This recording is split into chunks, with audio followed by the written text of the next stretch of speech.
Hello and welcome everybody. Today we're talking about Jaws, the franchise.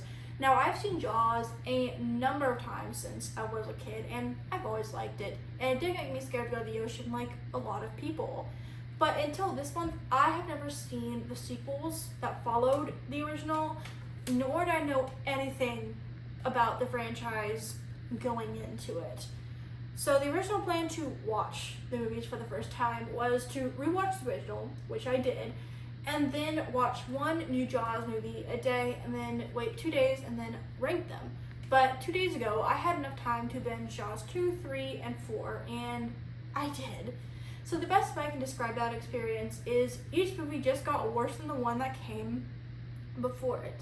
So that being said, my number 4 spot goes to Jaws: The Revenge. This is the 4th in the franchise, and this tells the story of the Brody family during the holiday season when tragedy strikes and Sean, the youngest, passes away. But the shark that attacks him is going after the family and follows the remaining family members to the Bahamas. Putting aside the plot for 1 second, this is the shortest of the 4 movies, but to me this felt like the longest one. Was I admittedly a little tired by the time we got to this movie? Yes. But this is also the most boring of the 4. It borrows plot lines from the second and the third one, and they don't execute it properly at all. I didn't care for the romance plot. They could have cut that out entirely, and it would have made a difference at all. Michael took way too long to tell anybody about the shark or anything that was going on at all. And the shark does not look good in this movie either.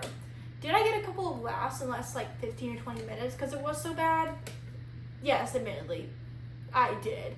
Well, that's the only positive thing I can really say about this movie. They play with some of the plot lines. Like Chief Brody in the second one had dealing with what happened in the previous movie and how that dealt with them. He was kind of going like that. They take that and they put it on the mother, his wife's, this character, this time around when it comes to the death of Sean, because the shark killed Sean, so she was going after there.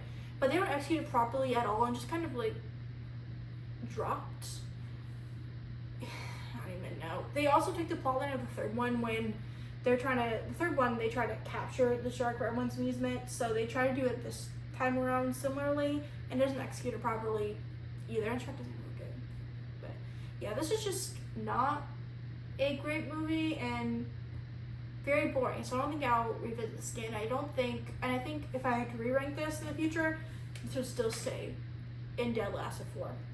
And at number 3, I have Jaws 3. The plot of this one takes place at the sea park, water park situation. And this movie, you know what, I had some fun with it. Do the 3D effects age badly?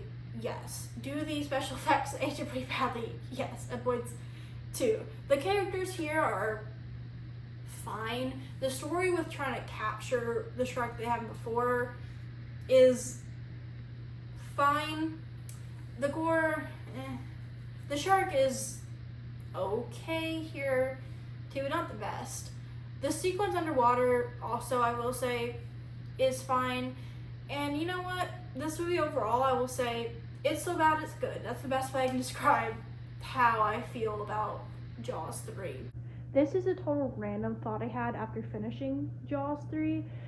But when you're on a trip somewhere and they have those plastic cutouts that you can take pictures with, whenever I saw the last scene of Jaws 3 with the freeze frame, it reminds me of a family taking a picture with one of those cutouts. And instead of that, at number 2, I have Jaws 2.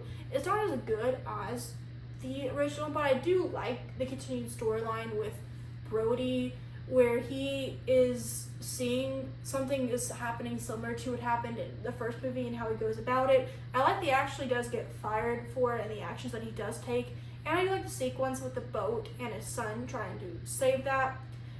So I do have some fun with this movie. I do like it. I just think it's a solid shark movie and a solid follow-up. I do like the way they do this character.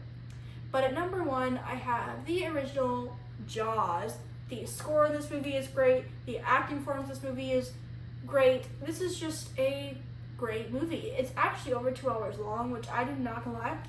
I didn't even realize when I was watching it at all that it was over 2 hours. I am glad that they do focus on the boat. I do like the last bit because it's like 15 minutes of boat footage and it doesn't feel like that at all.